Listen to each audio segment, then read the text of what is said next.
Hello friends, welcome to RC info. And आज का जो टॉपिक है हाइपरग्लाइसीमिया के ऊपर है। इससे पहले मैंने हाइपोग्लाइसीमिया के ऊपर वीडियो दिया है, तो अगर आपको मेरे सभी वीडियोस देखने या हाइपोग्लाइसीमिया का वीडियो देखना है तो मैंने डिस्क्रिप्शन में लिंक दे दिया है, तो आप डिस्क्रिप्शन में जाके वीडियो लिंक को ओपन करके मेरे सभी वीडियोज़ देख सकते हैं। और प्लीज़ अगर आपको मेरे वीडियोज़ पसंद आते हैं तो प्लीज़ लाइक करें, शेयर करें, कमेंट्स करना ना भूलें। साथ के साथ मैं ब्लॉग भी लिखना मैंने शुरू किया है, तो आप मेरे ब्लॉग पर भी जाके एक लिंक दिया हुआ है मैंने डिस्क्रिप्शन में, तो डिस्क्रिप्शन से आप लिंक में जाके मेरे ब्लॉग को भी चेक कर सकते हैं। अब बात आती है हाइपरग्लाइसीमिया। हाइपरग्लाइसीमिया क्या है? तो हाइपरग्लाइसीमिया वो मेडिकल कंडीशन है जो कि इंडिकेट करती है बढ़े हुए ग्लूकोज लेवल को ब्लड में। जनरली अगर हम बात करते हैं तो हाइपरग्लाइसीमिया एक ग्रीक वर्ड है जिसमें हाइपर का मीन है इंक्रीज, ग्लाइकिक का मीन है sweet and sugar, and Hema का मीन्स है ब्लड। मीन्स ब्लड में ग्लूकोज लेवल या स्वीट का इंक्रीज होना क्या कहलाता है? हाइपरग्लाइसीमिया कहलाता है। अब कितना इंक्रीज हो जाना? अगर ब्लड में शुगर लेवल नॉर्मल वैल्यू से ज़्यादा हो जाता है तो इस सिचुएशन को हम हाइपरग्लाइसीमिया कहते हैं। अब नॉर्मल ब्लड शुगर लेवल जो होता है वो होता है 100 टू 125 मिलीग्राम पर DL, जो कि मैंने हाइपोग्लाइसीमिया वाले वीडियो में दे रखा हुआ है।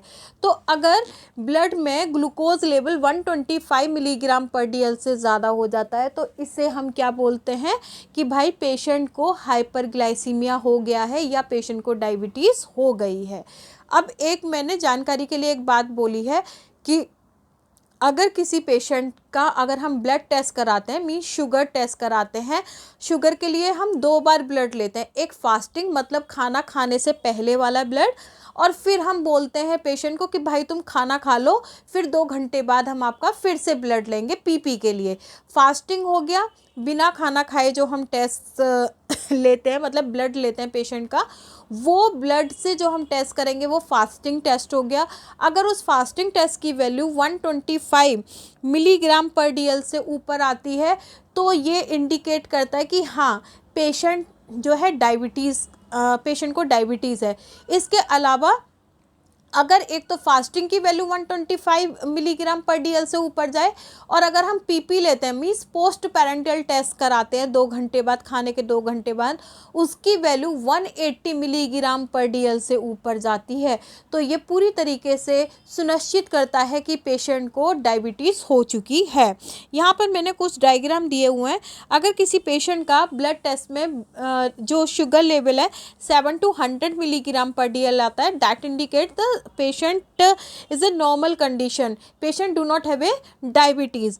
अगर यही वैल्यू ब्लड टेस्ट में शुगर के लेवल की यही वैल्यू अगर ब्लड टेस्ट में 101 से या 100 से 125 मिलीग्राम पर DL आती है तो ये इंडिकेट करता है कि पेशेंट डायबिटीज़ के रिस्क पर है। अगर यही वैल्यू 126 आ जाती है या 126 से ज़्यादा आ जाती है, मीन्स 125 मिलीग्राम पर DL से ऊपर आ जाती है टेस्टिंग में, तो ये पूरी तरीके से सुनिश्चित करता है कि पेशेंट को डायबिटीज़ हो चुकी है। नेक्स्ट आते हैं कॉजेज़ ऑफ हाइपरग्लाइसीमिया। हाइपरग्लाइसीमिया के बहुत सारे कॉजेज़ हैं, जैसे कि अगर कोई पेशेंट बहुत ज़्यादा कार्बोहाइड्रेट खाता है, कार्बोहाइड्रेट हमें किससे मिलती है? आलू वगैरह ये सब रहते हैं। तो अगर बहुत ज़्यादा स्टार्च लेता है कोई पेशेंट, या नॉर्मल भी हम लोग अगर बहुत ज़्यादा स्टार्च लेते हैं, फ्रूट्स लेते हैं, स्वीट्स लेते हैं, तो ये हाइपरग्लाइसीमिया का एक बहुत अच्छा वाला कॉज है जिससे की वजह से हाइपरग्लाइसीमिया हो सकता है। Next, not getting enough insulin. बहुत सारे पेशेंट ऐसे हैं जिनको कि हाइपरग्लाइसीमिया है लेकिन वो प्रॉपर जो अमाउंट है इंसुलिन की उसको वो लेते ही नहीं है। Next condition, not taking the adequate amount of diabetes medication. Diabetes के पेशेंट के लिए जो डॉक्टर है वो कुछ मेडिकेशन मतलब एडवाइस करता है, लेकिन कुछ पेशेंट उनमें से उन मेडिकेशन को या तो स्किप कर देते हैं या बहुत कम अमाउंट में लेते हैं। इसके अलावा स्ट्रेस बहुत अच्छा वाला कॉज है। अच्छा वाला क्या मीन्स कि अगर हम बहुत ज़्यादा सोचते हैं तो सोचने से भी ब्लड में शुगर लेवल इंक्रीज़ हो जाता है, और increase blood sugar level hyperglycaemia को इंडिकेट करता है। Next, not enough exercise. अगर खाते ही जाते हैं और बिल्कुल भी मूवमेंट नहीं करते, ना कोई एक्सरसाइज करते, बहुत ज़्यादा खाते हैं लेकिन एक्सरसाइज बहुत कम करते हो या बिल्कुल ही नहीं करते हैं, तो ये कंडीशन भी एक हाइपरग्लाइसीमिया का कॉज है। इसके अलावा destruction of the pancreas from chronic pancreatitis haemochromatosis, pancreatic cancer and cystic fibrosis. अभी देखिए इनमें ये पूरा का पूरा जो लाइन है ये इंडिकेट करता है कि अगर पेनक्रियाज में किसी भी तरीके की प्रॉब्लम हो जाती है जिसकी वजह से पेनक्रियाज के फंक्शन स्टॉप हो जाते हैं, तो ये एक बहुत अच्छा वाला कॉज है हाइपरग्लाइसीमिया कॉज करने का। क्योंकि इसमें क्या होता है, हमारी पेनक्रियाज मिक्स ग्लैंड है, आधा पार्ट एंडोक्राइन है और आधा पार्ट एक्सोक्राइन है।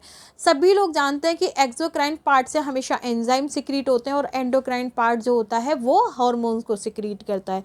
ऐसे ही हमारा जो पेनक्रियाज है इसका जो एंडोक्राइन वाला पार्ट है उसमें आइसलैंड ऑफ लैंगरहैंस पाए जाते हैं, जिसको लैंगरहैंस ऑफ आइसलैंड भी बोलते हैं।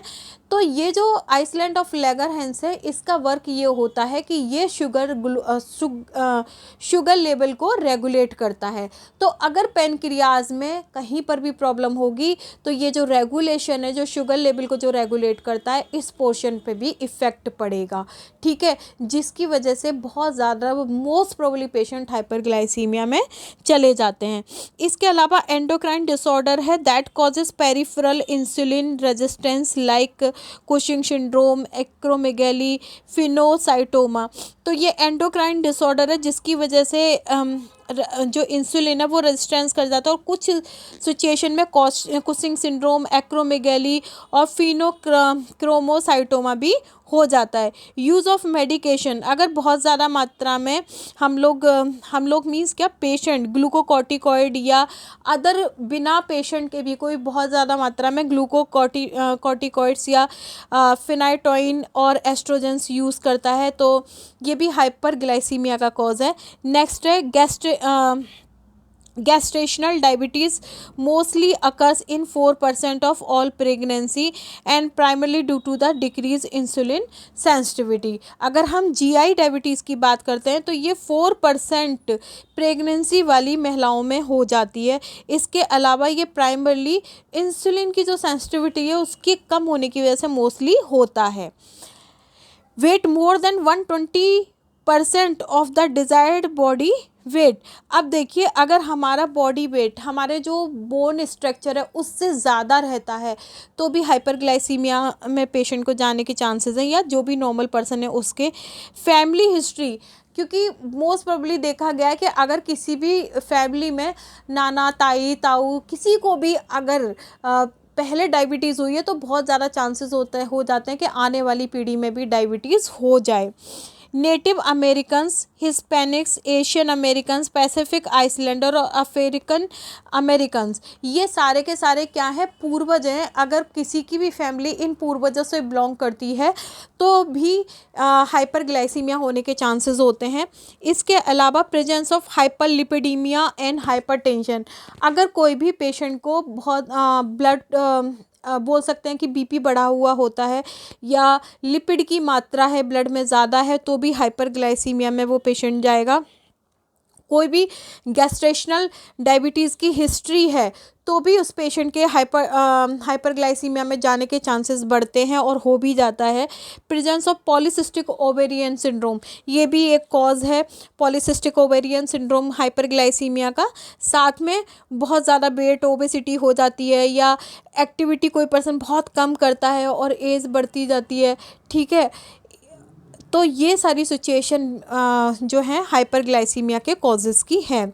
अब सिम्टम्स क्या होंगे, जिन जिन लोगों को डायबिटीज़ होती है उनकी स्किन ड्राई हो जाती है, ठीक है, हंगर फील होता है, ड्राउजीनेस, नींद आती रहती है, नोजिया, ब्लरी विजन मीन्स कि धुंधला धुंधला दिखना, इंक्रीज़ हो जाती है थ्रस्ट, पानी की मात्रा बढ़ जाती है, माउथ जो है हर समय ड्राई रहता है और टॉयलेट जो है फ्रिक्वेंटली आता है, साथ में टायर्डनेस भी मतलब थकावट होती है।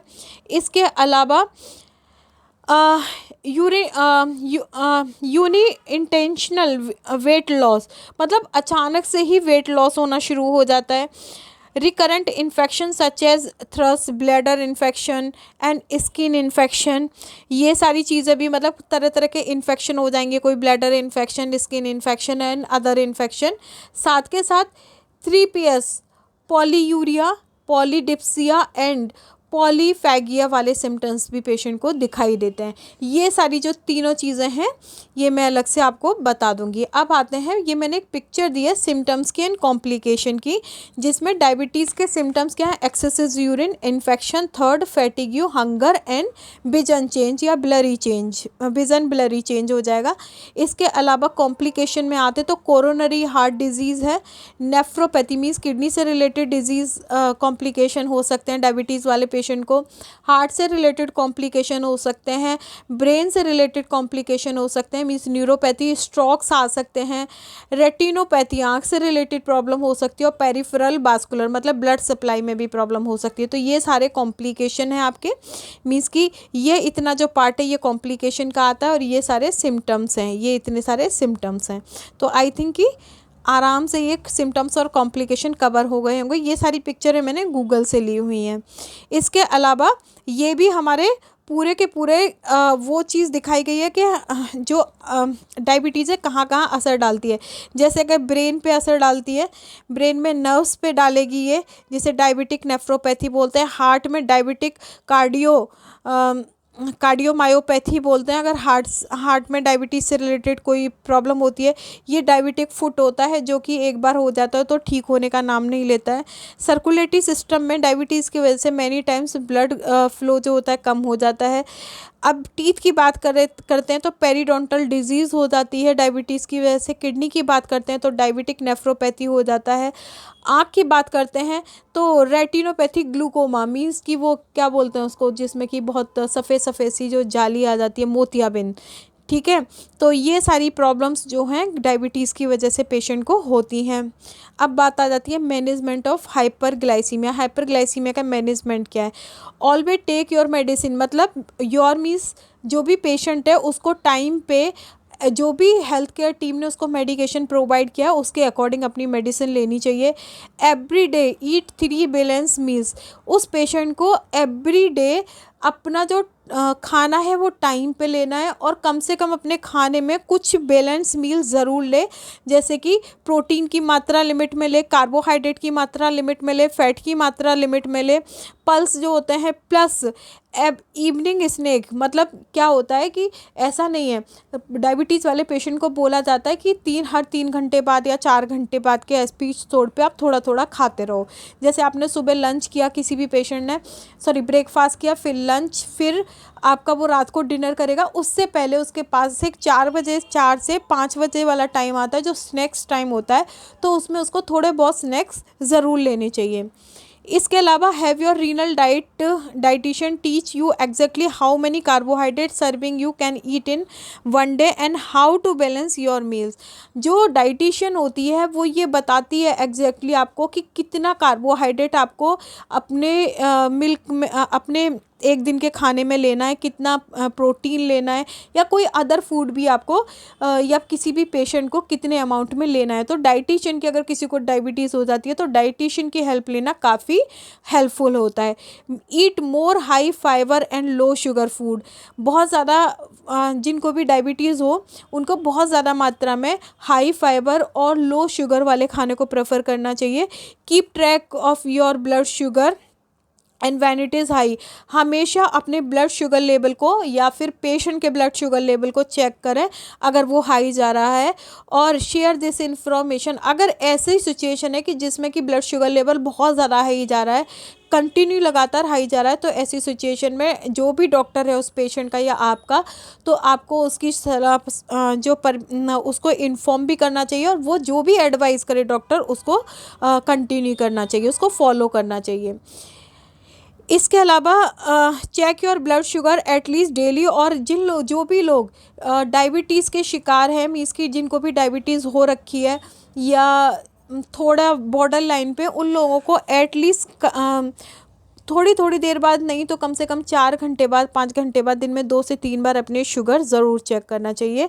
Make sure your glucose machine is working properly. साथ में हमेशा ये भी ध्यान रखना चाहिए कि ब्लड जो ग्लूकोज की जो मशीन है जिससे कि आप ब्लड ग्लूकोज चेक कर रहे हैं वो मशीन काम करने के लिए प्रॉपर हो, उसमें कोई ख़राबी ना हो, उसकी स्ट्रिप्स जो हैं वो बिल्कुल सही हो, एक्सपायर्ड ना हुई हो।